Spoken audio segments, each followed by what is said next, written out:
উত্তরপ্রদেশের police ১৪০টি social media ইনফ্লুয়েন্সারের বিরুদ্ধে অভিযোগ দায়ের করল।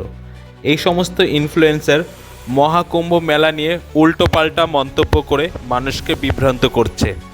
মহাকুম্ভ মেলা হচ্ছে বিশ্বের সবচেয়ে বড় হিন্দু মেলা। ইউপি পুলিশ জানায় ১৩টি অভিযোগ দায়ের হয়েছে ১৪০টি সোশ্যাল মিডিয়া হ্যান্ডেলের বিরুদ্ধে। গঙ্গা ত্রিবেণী সংগমে মহিলারা স্নান করছিল, সেই ভিডিও রেকর্ড করে টুইটারে, টেলিগ্রামে দেখাচ্ছে, আবার সেই ভিডিও বিক্রি করছে বলে অভিযোগ। ২ কোটি মানুষ এই মেলায় এসেছে পুণ্যলাভ করার জন্য।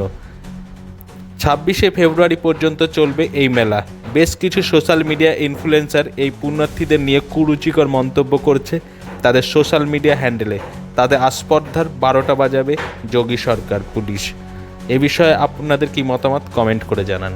এ বিষয়ে আরও জানতে কলকাতা সমাচার চ্যানেলটি লাইক করুন, সাবস্ক্রাইব করুন ও বেল আইকনটি প্রেস করুন। ধন্যবাদ।